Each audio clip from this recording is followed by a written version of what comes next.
할렐루야. 좋으신 하나님의 은혜가 여러분과 여러분의 가정에 함께 하시기를 우리 주님의 이름으로 축원드립니다. 우리 옆에 분하고 인사하면서 안녕하세요. 반갑습니다. 오늘 말씀의 제목이 거룩한 자가 되라라고 하는 말씀의 제목입니다. 한번 인사 다시 하면서 우리 거룩한 사람이 됩시다. 거룩한 사람이 됩시다. 상당히 말씀의 제목이 부담되는 말씀입니다. 거룩한 사람이 되자라고 하는 거 상당히 부담스럽죠? 왜 그렇겠습니까? 거룩이라고 하는 거에 대해서 여러분이 지금 가지고 있는 그 생각이 성경에서 말하는 거룩과 좀 다른 의미가 있기 때문에 거룩한 사람이 되자 그러면 여러분도 상당히 부담을 갖게 되는, 또 그러한 신령한 부담이 있어야 되지만 이 거룩한 사람이 되자라고 할 때 거룩에 대해서 잘못 오해하고 있다라는 거 먼저 이 본문을 통해서 살펴봐야 됩니다. 레위기 11장에 있는 말씀에 보면 이 레위기 11장에서 16절 말씀, 오늘 본문에서 1장 16절 보십시오. 뭐라고 그랬습니까? 기록되었을 때, 여기서 기록은 구약 성경을 이야기합니다. 내가 거룩하니 너희도 거룩할지어다 하셨느니라. 자, 레위기 11장에서 우리 하나님께서 그의 백성들에게 내가 거룩하니 너희도 거룩할지어다 하셨느니라. 이 말씀 있죠? 아주 구약 성경의 율법 중에서 아주 중요한 본문의 내용이 내가 거룩하니 너희도 거룩하라 라고 하는 겁니다. 그러면 거룩이라고 하는 것이 무슨 뜻일까라고 하는 겁니다. 자, 우리도 이제는 본문의 말씀처럼 구약 성경에서도 이 얘기했고 15절에서도 너희를 부르신 거룩한 이처럼 너희도 모든 행실에 거룩한 자가 되라 그렇게 말씀하셨잖아요. 따라서 우리는 어쨌든 예수를 믿는다고 한다면 우리가 거룩한 사람이 되어야 되는데, 그렇다면 거룩이라고 하는 것이 무엇일까라는 겁니다. 자, 거룩이 무엇일까? 한번 생각해 보세요. 거룩이라고 하는 거, 자, 우리가 생각할 때 깨끗하다 또는 흠이 없다, 이런 의미가 먼저 우리의 마음에 와닿지요. 다시 말해서 윤리적으로 깨끗하고 도덕적으로 또 청결하고 성결하고 이러한 모습, 윤리적으로 도덕적으로 또 종교적으로도 뭔가가 이렇게 좀 거룩한 그러한 분위기 있잖아요. 구별되고 이렇게 깨끗한 분위기, 이런 것들을 거룩이다 이렇게 생각을 할 수 있습니다. 그러나 그것은 우리가 어떻게 보면 성경에서 나와 있는 거룩이라고 하는 말씀의 의미를 단선적으로 이해한 거에 불과한 거예요. 진짜 거룩이라고 하는 것은, 성경에서 말하는 거룩은 윤리적이고 도덕적인 어떤 깨끗함이나 구별됨 이런 것들을 말하는 것이 아닙니다. 그렇다면 성경에서 거룩이라고 하는 것이 무슨 뜻일까라고 하는 거 먼저 이해를 해야 됩니다.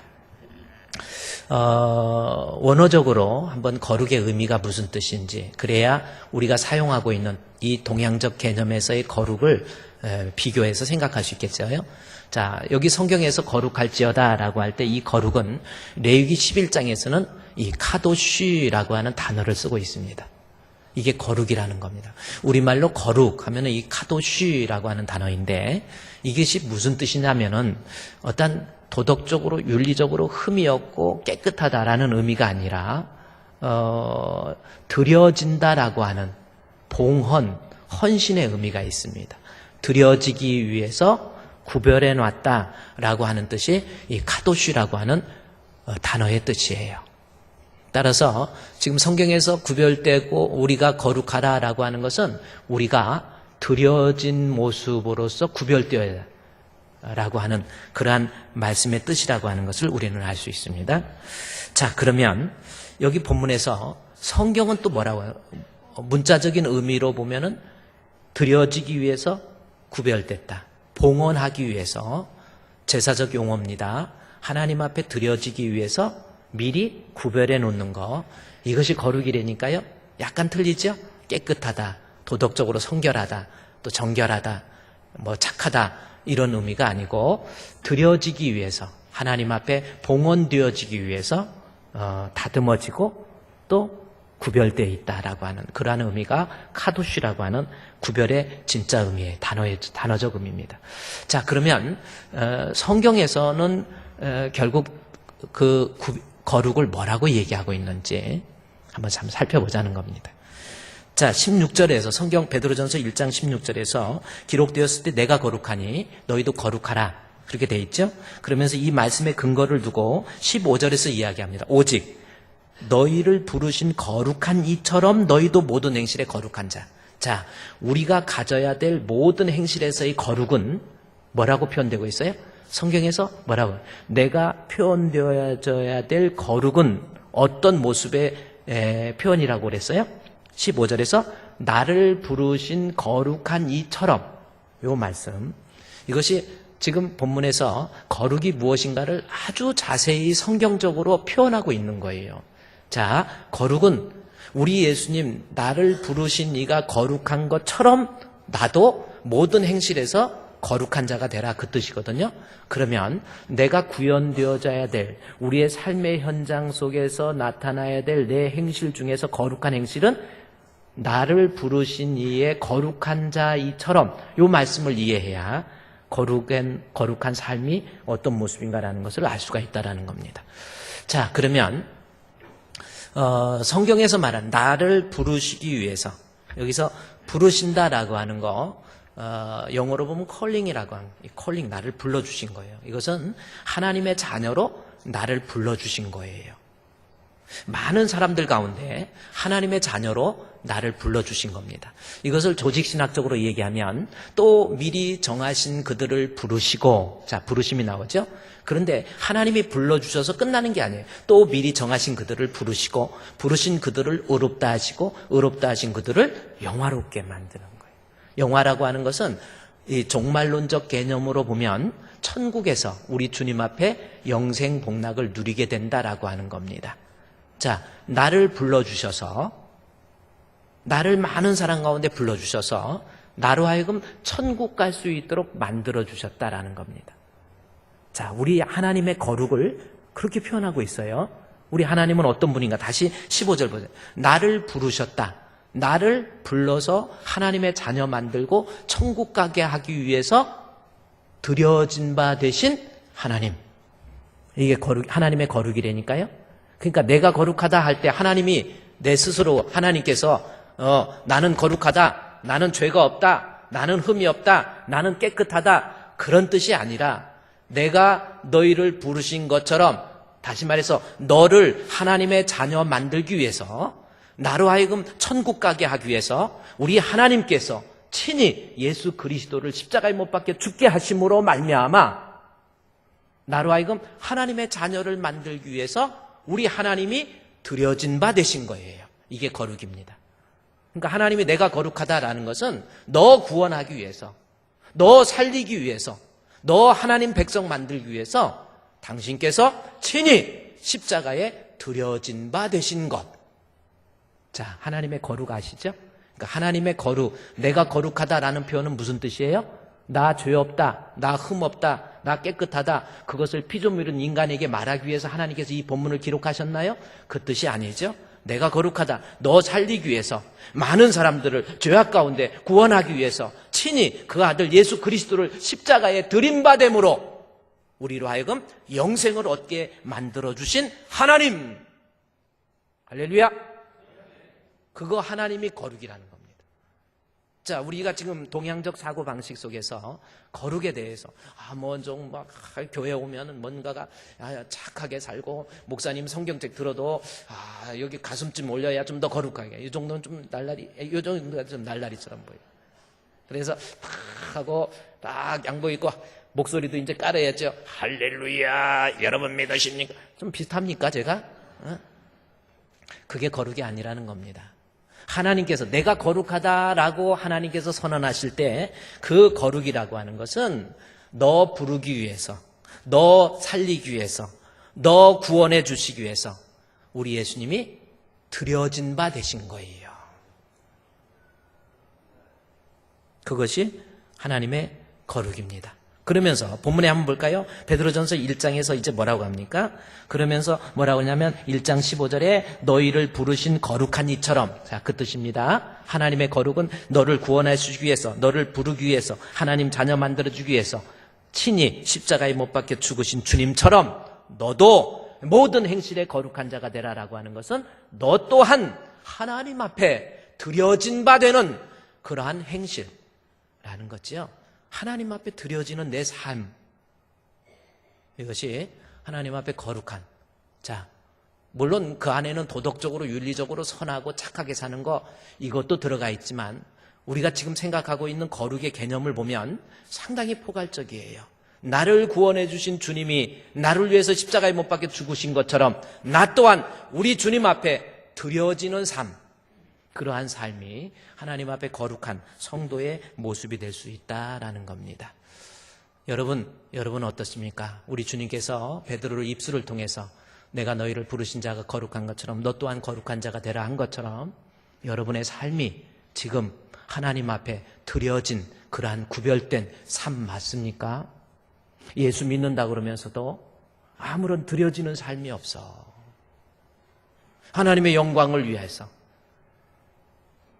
내가 하나님 앞에 드려지는 모습이 얼마만큼 있냐라는 겁니다. 이제 거룩의 의미가 달라졌지요? 자, 또 하나 생각을 해보면 여러분 10계명 아세요? 하나, 둘, 셋, 넷, 다섯, 여섯, 일곱, 여덟, 아홉, 10개의 계명이 있습니다. 이스라엘 백성이 모세의 인솔 아래 출애굽해서 50일째 되는 날 시내산에서 하나님께서 그의 백성에게 주신 계명 10가지 계명입니다. 이것은 다음 7월 첫 주가 우리 맥추주일인데, 맥추주일이라고 하는 것은 보리추수를 기념하는 절기가 아닙니다. 서울에서 무슨 보리추수도 아닌데 무슨 맥추절 위에 예배를 드리고 또 이렇게 교회에서 헌금이나 하라고 그러고 그러냐, 이렇게 하지 마세요. 맥추절일, 오순절의 의미를 되살리면서 하다가 보니까 그때 이스라엘 백성이 보리를 거뒀기 때문에 맥추의 절기라고 그런 거지, 보리 추수를 기념하고 감사하기 위한 절기가 아니에요. 구속사적 의미에서 이 3대 절기를 이해해야 되는데 거기에 나오는 말씀이 있기 때문에 오늘 여기 예를 들어서 이제 거룩에 대해서 10가지 계명, 하나님께서 오순절날 계명을 주시거든요. 이스라엘 백성이 출애굽해서 50일째, 신약성경에서는 50일째 성령을 주시고 구약성경에서 하나님께서 말씀을 주시고, 그래서 오순절은 말씀과 성령으로 내가 얼마만큼 무장하고 있는지 이것을 점검하는 절기가 오순절이고 이날이 맥추주일이에요. 보리추수와 관련 없습니다. 자, 그런데 제가 여러분께 지금 말씀드리는 것은 이스라엘 백성이 출애굽해서 50일째 되는 날 하나님으로부터 10가지 계명을 받습니다. 자, 그 중에서 네 번째 계명이 뭡니까? 말하시오. 네 번째 계명, 10계명 중에 네 번째 계명이 뭡니까? 우리는 이렇게 주간식으로 얘기하면 모르니까 야간식으로 한번 해볼까요? 다음 네모를 채우세요. 네모 시기를 기억하여 그날을 거룩하게 하라. 뭡니까? 안식일이죠. 안식일을 기억해서 그날을 거룩하게 하라. 이것이 네 번째 계명이에요. 여러분 지금 안식일을 기억하고 그날을 거룩하게 지키고 있습니까? 네 번째 계명, 아주 중요한 계명이죠. 안식일을 기억해서 그날을 거룩하게 하라라는 겁니다. 그런데 지금 안식일을 거룩하게 하고 있습니까? 라고 하는 것은 지금 여러분이 거룩에 대해서 잘못 이해하고 있으니까 안식일을 어떻게 지켜야 되는가라고 하는 막연한 개념을 갖게 돼요. 그래서 안식일날 우리 광명시 기독교연합회 목사님들이 모였는데 한 목사님이 이야기를 하시는데 오후 예배 마치고 한 성도가 목사님 방에 노크하고 들어왔어요. 목사님 왜요? 그랬더니 몸이 많이 안 좋아 있더래요. 그래서 관절에 문제가 있어가지고 부러져가지고 그래서 아주 안 좋고 있는데 들어와가지고 많이 아파하시면서 목사님 왜냐고 그랬더니 저를 위해서 기도 좀 해주세요. 그러면서 그래서 기도해 줬는데 기도하고 난 다음에 그분이 질문을 해요. 목사님, 어제 제가 병원에서 약을 처방을 받았는데 오늘은 주일입니다. 주일날 약 먹어도 됩니까? 그래요. 목사님도 당황을 했대요. 주일날 약 먹어도 되니까. 안식일인데 주일날 어떻게 내가 약을 먹냐는 거죠. 안식일날 사사로운 일을 금하고 이사야서 58장 13절 14절에 보면 안식일을 기억해서 사사로운 일을 금하고 그 다음에 오락을 금하고 그 다음에 내 발을 조심해서 멀리 가지 말고 여러 가지 예가 나왔는데 안식일날 이런 거 내가 약을 먹어도 되느냐는 겁니다. 그래서 드세요. 약 괜찮아요. 의사도 예수 믿는 사람 많습니다. 주일날 약, 여러분 어때요? 우리 교회는 어떻습니까? 지금 그거 가지고 고민하고 오는 약 안 먹고 온 사람 손 한번 들어요. 드세요. 어떤 사람은 몸 아프면 그냥 병원은 가면 이건 죄인 줄 알아요. 아니에요. 가세요. 병원 가세요. 하나님께서 의학적인 기술도 하나님이 주신 거 가서 치료 받으세요. 그게 안식일 지키는 거 아니에요. 그러더니 약 먹으라고 그랬더니 더 나아가서 또 하나 질문이 있습니다. 그래요. 주일날인데 붕대를 다시 풀어서 감아야 되는데 붕대를 다시 풀어서 감아야 되나요? 이걸 물어보더니 데일밴드 정도는 붙여도 되나요? 왜 율법주의적이고 근본주의적인 입장으로 빠지게 되는 겁니다. 그러면 여러분 한번 생각해 보시죠. 안식일을 기억해서 그날을 거룩하게 하라라고 하는 거, 이것을 해석하기 전에 이 본문을 잘 해석을 하려면 먼저 우리가 선 이해해야 될 것이 있어요. 구약의 율법적 개념에서 안식일을 보지 말고 이것을 신학적 복음주의적인 입장에서 안식일이라고 하는 것이 무엇인가라는 겁니다. 안식일은 먼저 알아야 될 것이 뭐냐면 인간이 안식일을 지키는 것이 아니라 안식일이 인간을 지키고 있는 겁니다. 자, 이렇게 얘기하면 우리가 안식일을 지키는 게 아니에요. 안식일이 우리를 지키는 거라는 겁니다. 이것을 복음주의적인 입장에서 성경을 해석하면서 이 십계명에 대해서 우리 인간이 노력하고 힘써서 안식일을 지키는 것이 아니고 사실은 안식일이 나를 지키는 거라는 겁니다. 그것을 먼저 알고 안식일을 거룩하게 지내라는 겁니다. 자, 그것을 먼저 알고 안식일을 거룩하게 지내라는 겁니다. 그러면 이게 무슨 뜻이냐면 예를 들어서 십계명의 제4계명이 안식일을 기억해서 그날을 거룩하게 하라. 5계명은 뭡니까? 내 부모를 공경하라. 그 다음에 6계명은 살인하지 말라. 7계명은 간음하지 말라. 9계명은 거짓말하지 말라. 그 다음에 9계명은 거짓 증거하지 말라. 그 다음에 10계명은 탐내지 말라. 뭐 이렇게 들어가 있죠. 한번 이렇게 보면은, 그런데 이 말씀을 해석할 때 네 번째 안식일을 지켜야 우리가 효도, 5계명, 네 번째 계명을 지킬 때 그 사람이 진정한 안식을 누리는 사람, 이런 사람이에요. 우리말로 좀 쉽게 쉼을 누리는 사람, 평안을 누리는 사람, 주님 안에서 주시는 안식을 누릴 줄 아는 사람, 이 사람이 효도도 할 수 있다는 겁니다.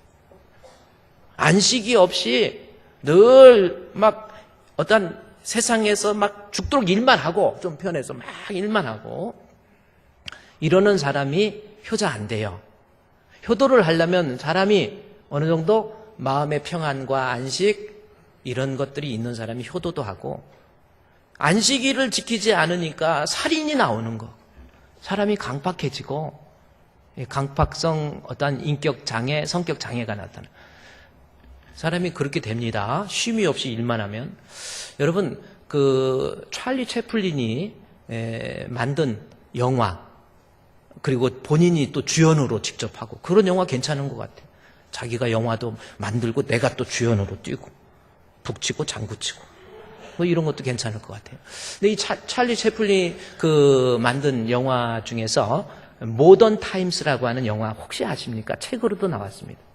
모던 타임스. 이 모던 타임, 뭐 현대적인 모습을 얘기하는데, 이때 시대가 1930년대입니다. 즉 1936년도에 만들었던 영화인데, 이 영화에서, 이 모던 타임스에서 찰리 채플린이 주연으로 나오면서 그때 미국이 산업화에 의한 사회 구조적 변화가 일어나요. 그러니까 이제 물건을 생산하는데, 옛날에는 하나 만들고 뭐 혼자 뚜닥뚜닥 만드는데 이제는 컨베이어 벨트가 나옵니다. 컨베이어 벨트가 나와서 기계가 돌아가면 그 자리에 사람이 앉아있어 똑같은 일을 계속, 어떤 사람은 나사만 줘요. 오기만 하면 나사줘요. 계속 나사줘요. 그것을 계속 쉬지 않고. 그래서 인간이 어떤 휴머니즘적인 그러한 모습에서 기계의 부속품이 돼버리는 거예요. 그러다 보니까 이 찰리 채플린이 거기에서 강팍성 성격 장애, 정신병을 앓게 됩니다. 사람이 쉼이 없이 계속 일하잖아요. 그 사람에게 평안이 있을 수가 없고요.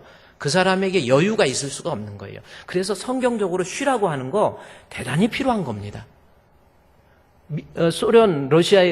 소련에서 공산주의 혁명이 일어나고 난 다음에 주의를 없애버렸어요. 쉬지 말라는 거지. 이거 바빠 죽겠는데 일해야 되는. 계속 한 달 내내 일 시키니까 효율이 떨어지는 거예요. 이유가 뭘까 해서 쉼이 필요하다. 그래가지고 한 달에 2번을 쉬었습니다. 그래도 별 효율이 안 나는 거예요. 이상하다. 한 달에 3번을 쉬었어요. 이상하다. 성경에 나온 대로 주일날 쉬었어요. 일 효율이 올라가더라는 겁니다. 주일날 일하지 맙시다. 좀 쉬세요. 뭐 태어나서 죽도록 일만 할 겁니까? 어떤 분은 주일날도 쉬지도 않고 막 옛날에 어떤 분이 그래요. 식당을 하다 보니까 주일날 쉴 수가 없어서 계속 하다 보니까 이 막 팔목이 부어갖고 여자분이 계속 이 음식을 썰고 고기를 자르는 게요. 이게 계속하면 여기 인대가 이게 파열돼 가지고 이 손을 이러고 다녀요. 그래서 주일날 그러면서도 주일날 일 안 하면 돈을 못 번다. 그래서 주일날 일한다고 그러더니 나중에 병원 가가지고 이거 수술값이 주일날 번 거보다 더 들어가더라는 겁니다. 그런 전설이 있어요. 그러니까 쉬라고 할 때 쉬는 것이 좋습니다. 제가 언젠가 얘기했지만 인체의 사이클을 이렇게 보면니까 어떤 분이 운동을 하잖아요. 그래서 예를 들어서 하루에 줄넘기 100개를 했다. 그러면 월요일날 100개를 하면요. 화요일날은 101개를 해야 운동 효과가 나타난대요. 그거 참 희한하다는 거예요. 그래서 월요일날 100개, 화요일날 101개, 수요일날은 몇 개? 하나라도 더 해야 돼. 102개. 목요일날 또 하나라도 더 해야 돼. 104개, 103개, 104개, 105개. 그래 주일날이 되니까 몇 개? 107개를 합니다. 107개를 했어요. 그러면 그 다음 월요일날은 몇 개 해야 돼? 무슨 말인지 못 알아들었어요? 인체를 볼 때 생물학적인 관점에서 보는 겁니다. 108개를 해야 돼요. 108개를 하면 얼마나 번뇌가 많겠습니까? 108번뇌가 나오는. 108. 그 다음 화요일은 몇 개 해야 돼요? 109개. 그래서 토요일 내가 한 120개 했다고 합시다. 그래야 효과가 나타나니까 하나씩 조금씩 늘려가. 그 다음에 주일날 121개를 해야 돼요. 그 다음에 월요일날 몇 개 해야 돼요? 122개. 그러다가 죽어버려요.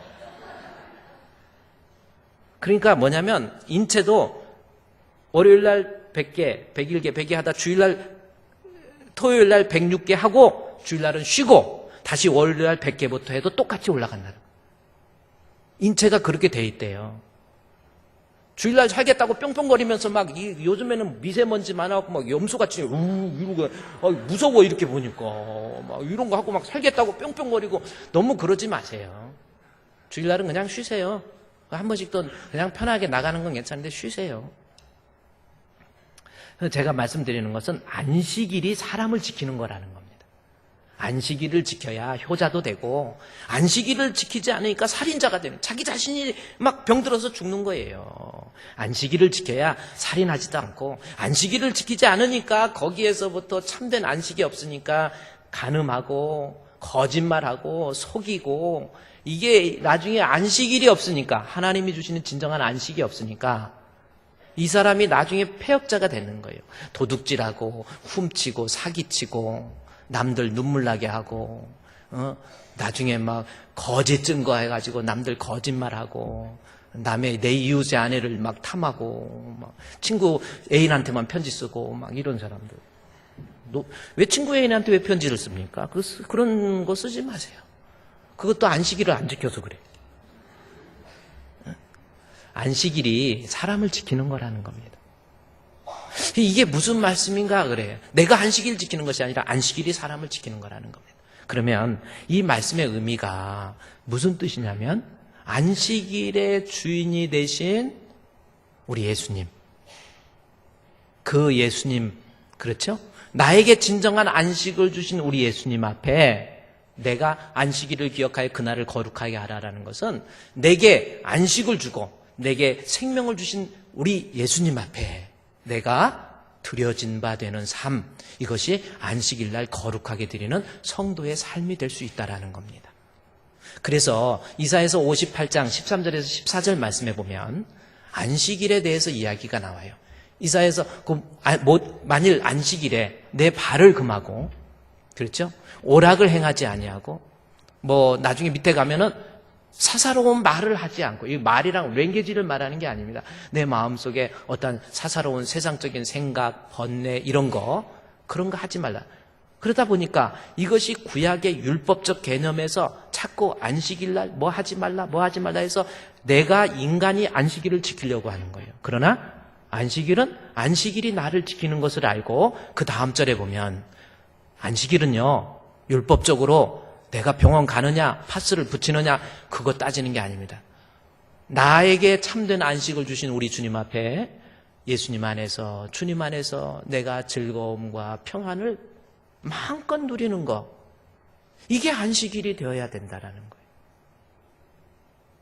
여러분 주일을 안식일을 거룩하게 지내는 거, 그래 발을 금해라고 그랬으니까 예를 들어서 주일날인데 저 목포에서 장례가 났다. 그러면 거리가 안식일날 발을 금하라고 했으니까 가야 돼요? 안 가야 돼요? 안식일이니까 가면 안 되죠? 그것이 율법주의입니다. 근본주의적 펀더멘탈리즘이에요. 아니에요. 안식일의 주인은 우리 예수님이에요. 내가 방문해서 성도의 상을 당했을 때 방문해서 이것이 하나님께 영광이 되고 주 안에서 그분에게 위로가 된다면 그리스도 안에서 예수 안에서 우리가 즐거움을 누리는 입장에서 방문해야 되는 거예요. 그러면 장례식을 가다가 그래요 4시쯤 떠나다가 목포까지 가려고 그러면 자 내려갑니다. 내려가다가 차를 타고 가다가 천안 가서 그 다음에 한번 찍고 그 다음에 대구 대전 어디 가나요? 해서 목포까지 갔다고 해보십시오. 자 그러면 목포까지 가다가 배가 고파요. 6시 7시가 됐는데 밥을 먹어야 돼야 뭐예요. 도시락을 싸왔으면 괜찮은데 밥을 사 먹어야 돼. 그러면 안식일인데 사 먹어야 돼요? 말아야 돼요? 예? 어때요 여러분? 우리 오늘 이 거룩에 대해서 우리 안식의 개념에 대해서 우리 좀 알아야 되잖아요. 사 먹어야 되나요? 말아야 되나요? 사 먹으세요. 배고프면 2그릇 사 먹으세요. 근데 문제는 뭐냐면 어떤 사람은 안식일이니까 안 먹는다 그러고 자기들 갔다 와. 나는 하나님 앞에 안식일날 안 먹을래 해가지고 차 안에서 혼자만 앉아 있어요. 그것도 7, 8월에 땀이 뻘뻘 나면서 나는 하나님 앞에 정결한 신부가 될 거야. 주의 정결한 신부가 되리라. 내 생명 주님께 드리리. 그게 안식일입니까? 개념을 바꾸세요. 인자가 안식일의 주인이에요. 나를 살리시기 위해서, 나에게 평안을 주기 위해서, 나를 구원해 주시기 위해서 십자가에 들임받으신 우리 주님을 기리면서 그의 영광을 위해서 그를 찬양하고 그를 예배하며 성도를 방문하고 이러는데 필요한 조치는 얼마든지 하라는 겁니다. 저는 독산동에 교회가 있을 때는 주일날 절대 매식하지 않았어요. 아, 목사님이 사람이 타락했구나. 그렇게 받아들이지 않기를 바랍니다. 독산동에 있을 때는 저도 주일날 절대 매식을 안 했어요. 그런데 이곳에 이사 와서 이제 성도들이 모임을 갖다 보니까 목사님 주일날이 아니면 모일 수가 없어요. 그래서 부득이하게 주일날 모여야 된다는 거예요. 그러니 저희들 모였을 때 목사님 모셔서 같이 식사합시다. 그래도 그러냐고 저는 안 갔어요. 그리고 장로님들 가시라고. 그래서 장로님들 맛있게 먹고 오시고 저는 안 갔어요. 남들이 맛있게 먹는 걸 생각하니까 얼마나 배가 아픈지. 갈걸 이런 생각도 들고 그러면서 내가 이게 하나님 앞에 정말 이게 안식일을 거룩하게 지키는 사람인가 아니면 내가 율법주의적인 입장에서 지금 빠져서 내가 안식일을 지키려고 노력하는 그러한 모습은 아닌지 고민을 했어요.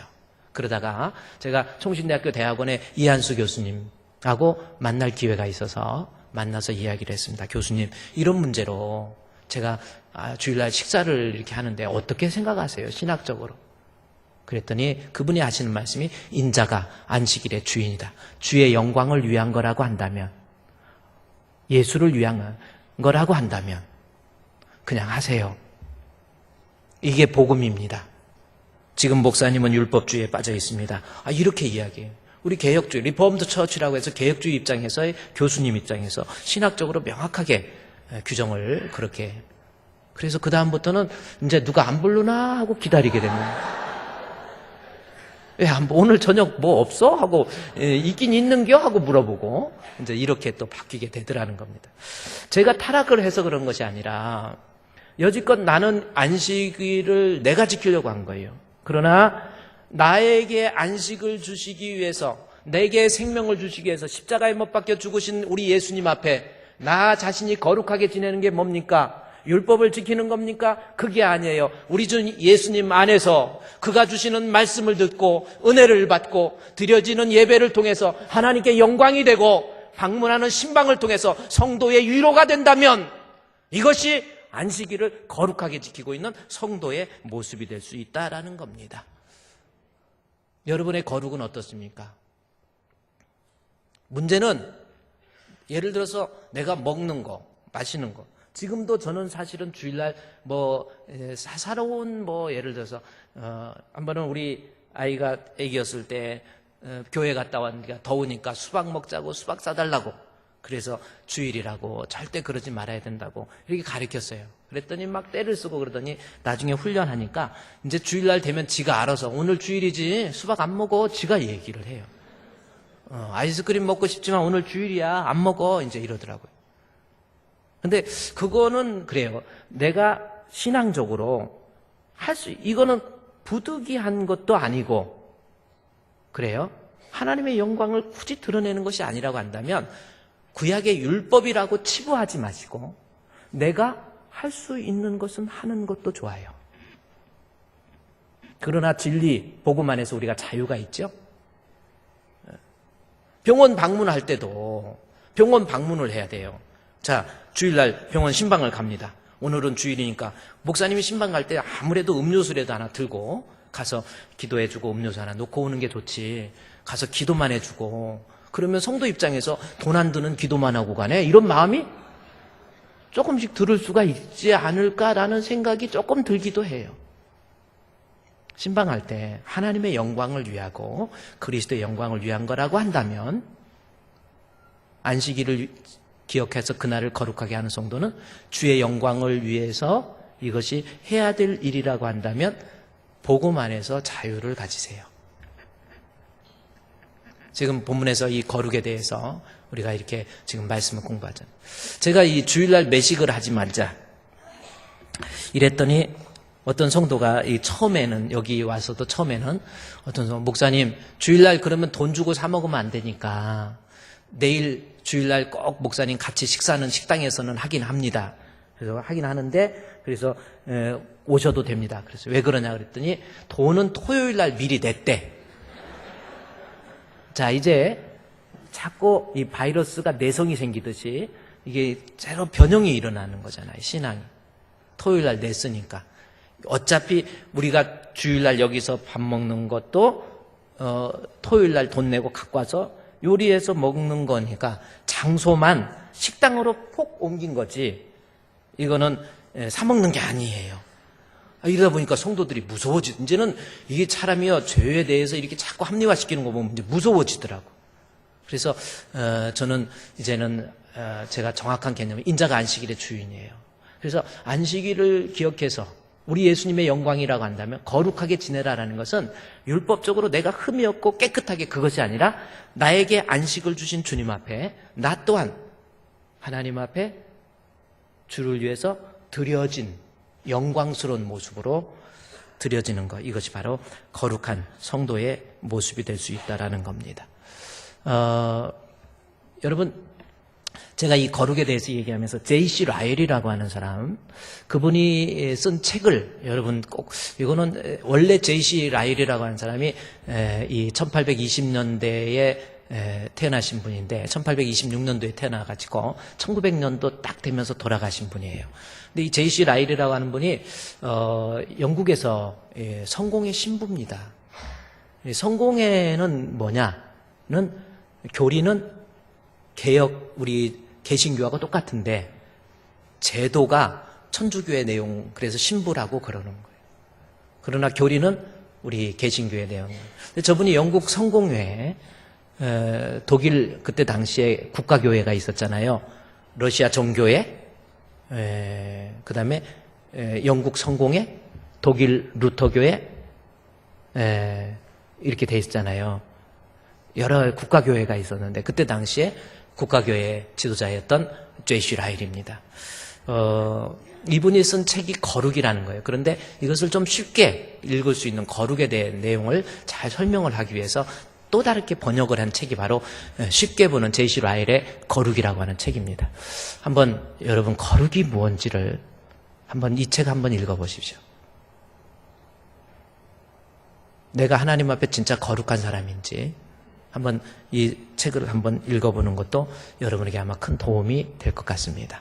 그런데 여기에서 거룩을 얘기하면서 이분이 어떤 사람, 찰스 헤던 스펄천이라고 하는 분, 그 다음에 마틴 로이드 존슨, 그 다음에 이 파이퍼라고 하는 분, 이런 분들이 극찬한 사람이 바로 제시 라일이라고 하는 사람입니다. 근데 이분에게 있어서 거룩이라고 하는 것은 어떻게 표현하고 있냐면, 거룩이라고 하는 것은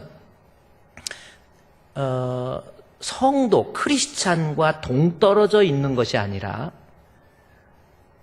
어떤 문자적으로 혹은 어떤 형이상학적 개념으로 그냥 거룩하다 이렇게 떨어져 있는 것이 아니라 진짜 거룩은 크리스찬이라고 한다면 반드시 동반되어지는 내 삶의, 내 인격의, 내 신앙의 표현이 거룩이다. 그렇게 표현하고 있습니다. 그러니까 거룩하다, 하나님께 드려졌다, 막연히 그러는 것이 아니라 이제는 내 삶을 통해서 구체적으로 거룩한 모습이 나타나야 그것이 진짜 거룩이라는 겁니다. 그러니까 실천적 의미에서의 거룩이에요. 자, 그러면 지금 우리가 거룩은 결국은 우리 예수님이, 우리 하나님이 나를 살리시기 위해서 드려진 것처럼 나 또한 그 주님의 은혜에 감격해서 하나님 앞에 드려지는 삶, 그것이 거룩이다. 그렇게 얘기했죠? 깨끗하다, 윤리적으로 도덕적으로 선하다, 그 뜻이 아니라 하나님이 받으시기에 합당한 내 삶, 이것이 거룩이다. 그렇게 여러분께 얘기했죠? 그러면 저와 여러분 이제 하나님이 받으시기에 합당한 그러한 거룩한 삶을 살 수 있는 저와 여러분이 되시기를 주의 이름으로 축원드립니다.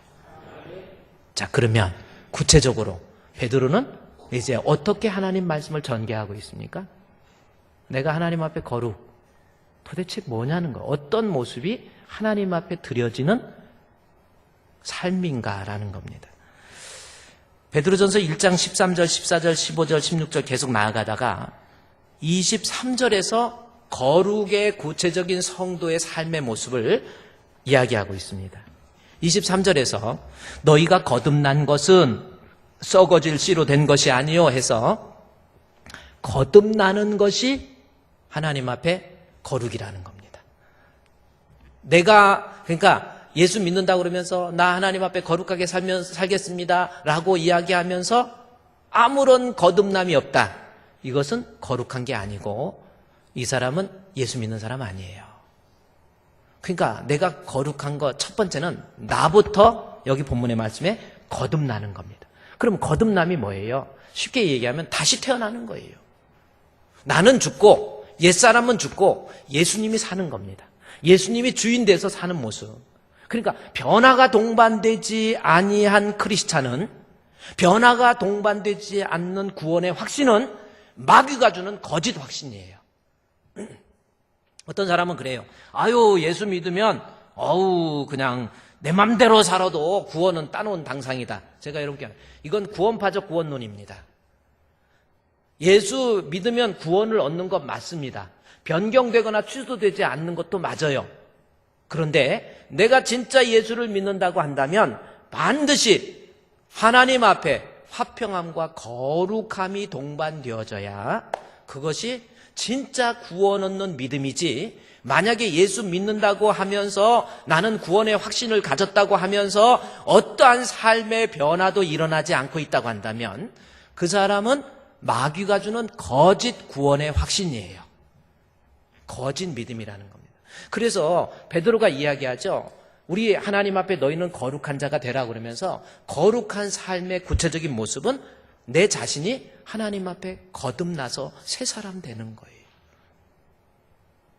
여러분은 어떠세요? 정말 예수 믿고 변화가 됩니까?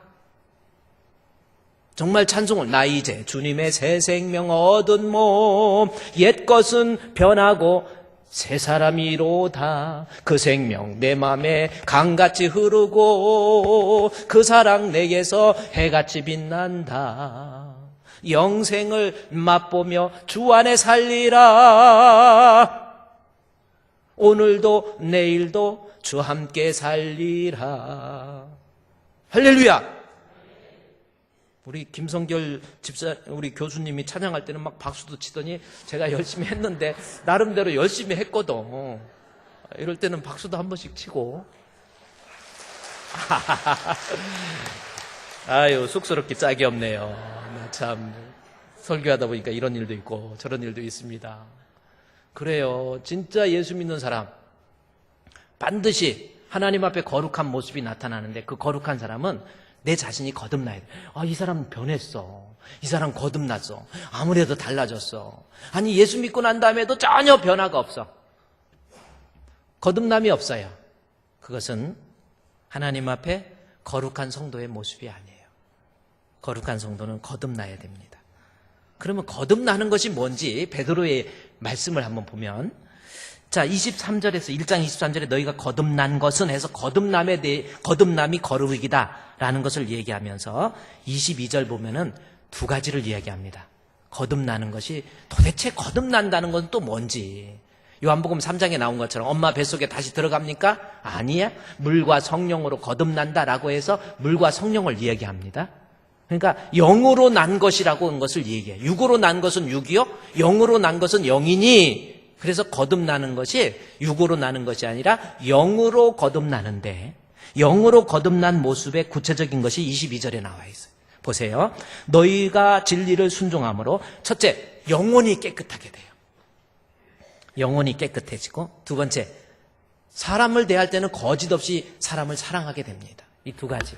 영혼을 깨끗하게 한다는 것은 내가 거듭나면 하나님과의 관계 속에서 하나님을 보는 거예요. 마태복음 5장 8절에 마음이 청결한 자는 복이 있나니 저가 하나님을 본다고 했잖아요. 그러니까 내가 거듭난 사람은 영혼이 깨끗해서 하나님을 만나는 거예요. 예배 시간에도 하나님 만나는 거예요. 그냥 억지로 예배 드리고 그저 예배 시간에 그냥 조금 있다가 설교만 조금 적으면 막 계속 졸려가지고 계속 이렇게 조는 사람이에요. 그래도 이렇게 아멘은 이거는 괜찮다고 그랬죠. 위에서 볼 때 웃기네, 웃겨 하고 조는 사람이 있어요. 대놓고 조는 사람들. 거듭난 사람은요, 예배를 드려도 하나님을 보는 거예요. 마음이 청결한 자는 복이 있나니 저가 하나님 만나는 거예요. 내 마음속에 참마음과 온전한 믿음으로 우리 하나님을 만나고, 할렐루야. 툭하면 예배 빠지고, 뭐 한번 하나님 앞에 정직하게 기도 한번, 영혼이 깨끗하면요 시간을 내어서 하나님 앞에 기도하고 싶은 거예요. 심야 기도도 한 번 안 나오고 새벽 기도가 있는지도 모르고. 여러분 신앙을 한번 돌이켜보세요. 제가 여러분 잘못한다 책망하기 위해서 그런 게 아니에요. 여러분이 진짜 영혼이 깨끗하면 하나님 앞에 시간을 만들어서 하나님 앞에 기도하려고 하고 하나님 앞에 찬양하려고 하고 하나님 앞에 봉사하려고 하고 벌써 영이 깨끗한 사람들의 모습이 나타나요. 공휴일이라고 교회 빠지고 예배 시간 이용해서 놀러 다니고 친척 방문하고, 왜냐면 다른 시간은 아까워. 그러니까 예배 시간을 갖다 써먹으면 참 좋겠어. 하나님 앞에 드려지는 11조 가지고, 어떤 분이, 드려지는 11조 이거 가지고 내가 다른 데다 보험 들으면 그게 얼만데요? 이런 사람도 있습니다. 여러분, 하나님 거를 손을 대기 시작하는 거예요. 영혼이 깨끗하지를 못한 거예요. 마음속에서 하나님을 사랑하기보다는 세상을 더 사랑해요. 거듭난 사람은 그렇지 않습니다. 달라요. 하나님 앞에 무슨 일이 있어도 예배 드리고 이래야죠. 무슨 일을 맡겨도 피곤해서 안 나와버려. 좀 새신자 좀 관리하세요. 안 나와버려. 좀 뭐 좀 하세요. 아니에요. 영이 깨끗하면 아니라니까요. 무엇을 맡겨도, 내가 하나님 앞에 예배를 드려도, 기도를 해도, 너무 책망하는 것 같은가요? 헌금을 해도 내가 하나님 앞에 참 마음과 온전한 믿음으로 드려지는, 이게 거듭남이라니까요. 내가 거듭나는 거 복잡하게 생각하지 마. 하나님 앞에 정직한 모습, 이거예요. 제가 앞으로도 여러분에게 계속 말씀드릴 게 뭐냐면, 이제 교회가 부흥되면서 직분자 뽑아야 된다고 이렇습니다.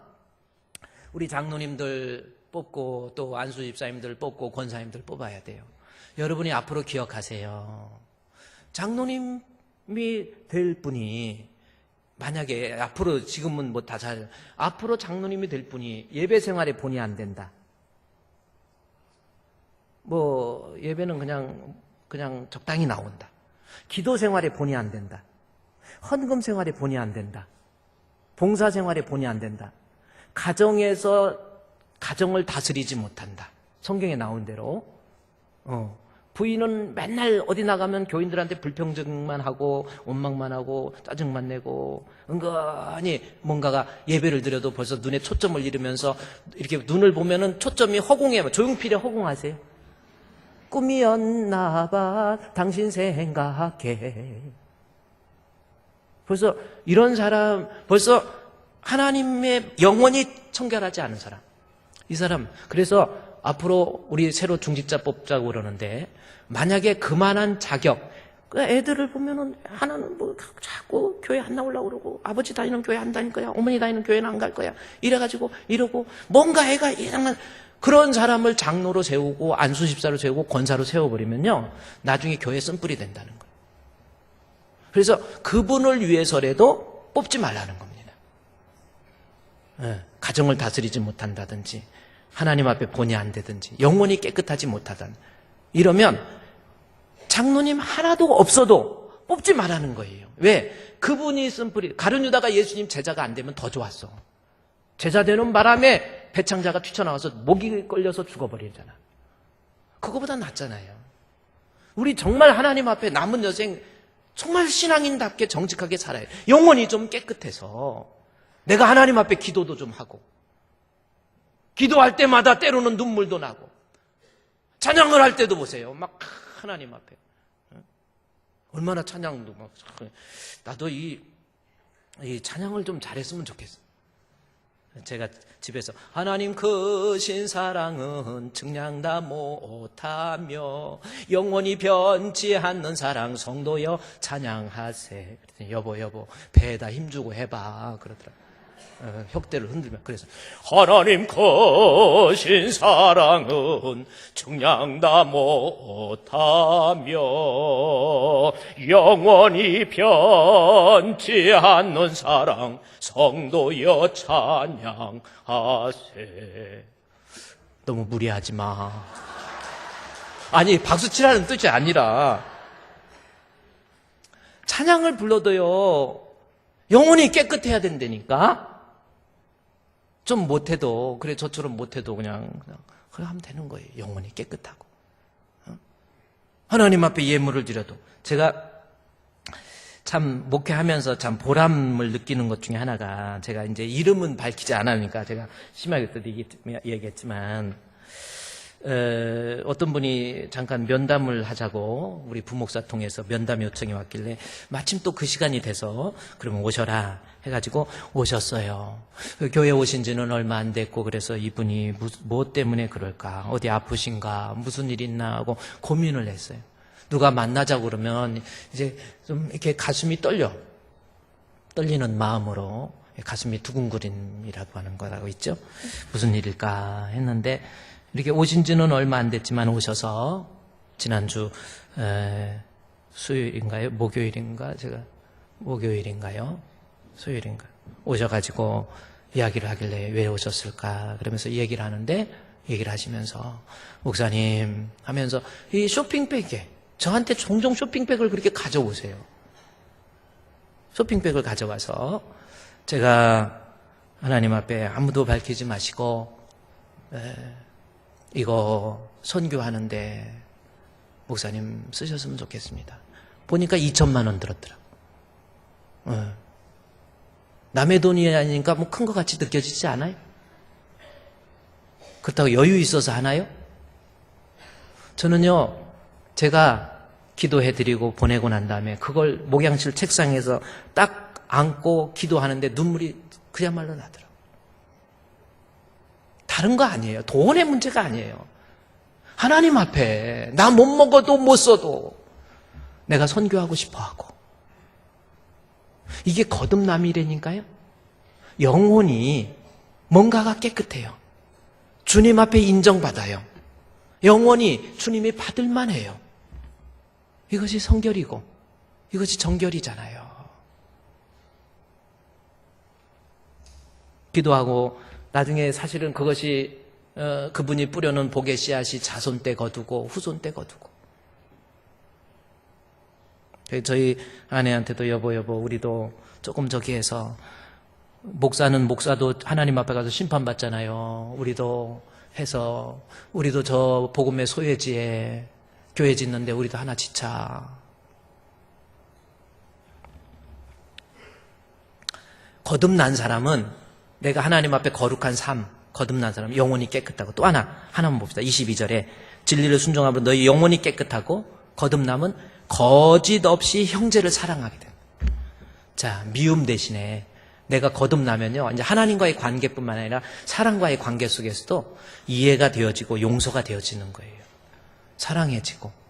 여러분은 어떻습니까? 혹시 여러분의 마음속에 아직도 누구는 보기도 싫고, 아우 저 사람 보기 싫어서 내가 교회 가기 싫어 해가지고 그 사람 안 보려고 했는데 어떤 분은 한 번은 예배 드렸는데 예배 내내 은혜가 안 됐대. 왜 그랬냐니까 자기가 미워하는 어떤 분이 자기 앞에 앉았는데 뒤통수를 계속 보는데 왜 이렇게 미운지 망치로 콕 찌르고 싶더라는 거예요.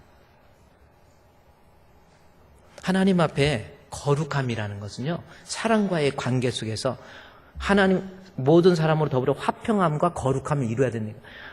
사랑과의 관계에서도 이해가 되어지고 용서가 되어지고 자기 고집 피우고 이거요 거듭난 사람 아니에요. 시기하고 질투하고 미워하고. 네.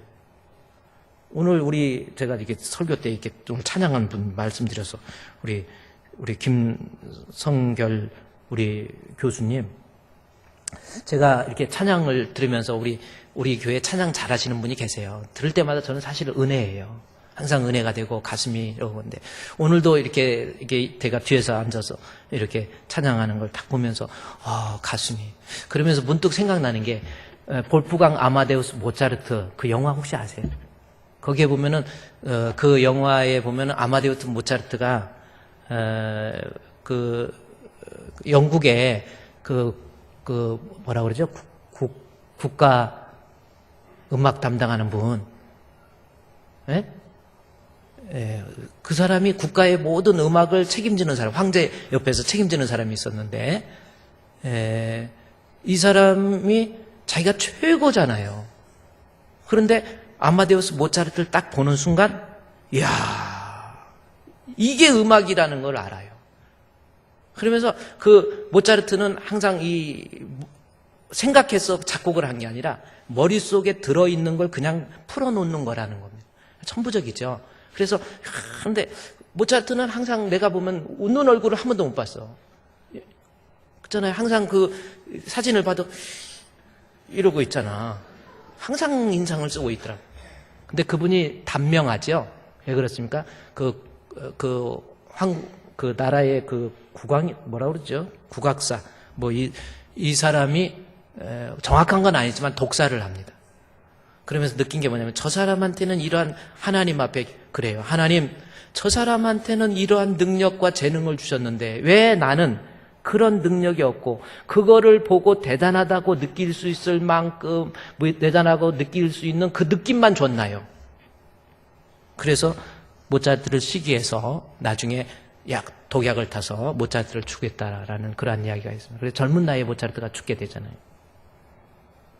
그래서 오늘 찬양을 딱 부르는데 저분한테는 저렇게 목소리가 좋은데 나는 왜 이렇게 그럴까 하면서 그저 배랑박을 긁으면서 이런 마음. 제가 말하고 싶은 건 시기에 대해서도 마찬가지입니다. 교회에서 누가 좀 잘하면 은근히 시기하는 사람. 저것이 나보다 교회도 늦게 왔는데 어디서 박힌 돌을 뽑으려고 그래. 그래요. 뭐라고 그러니까 또 그 사람 쳐다보니까 뭘 짜짜시 쳐다봐. 눈을 뽑아버릴 거야. 막 이래고. 사람과 관계 속에서 거리낌이 없어야 그것이 거듭난 사람입니다. 오늘은 이거예요. 이제 하나님 앞에 내가 거룩하니 너희도 거룩하라고 그랬죠. 나를 위해서 십자가에 못 박혀 죽으신 주님 앞에 나도 드려지는 삶. 첫 번째가 하나님 앞에 내 자신부터 거듭나야 돼요. 하나님과의 관계에서 영원히 깨끗하고 사랑과의 관계 속에서 아무런 문제가 없어야 됩니다. 사랑의 마음으로만 풍성해야 됩니다. 우리 다 같이 기도드리겠습니다. 하나님, 오늘도 주신 말씀 잘 박힌 못과 같이 은혜 받은 말씀이 되게 해 주시옵소서. 하나님 앞에 거룩함을 통해서 주께 영광이 되고 또 거듭남을 통해서 우리의 거룩함이 나타날 수 있도록 우리의 마음과 생각을 주관해 주시옵소서. 예수님의 이름으로 기도드리옵나이다. 아멘.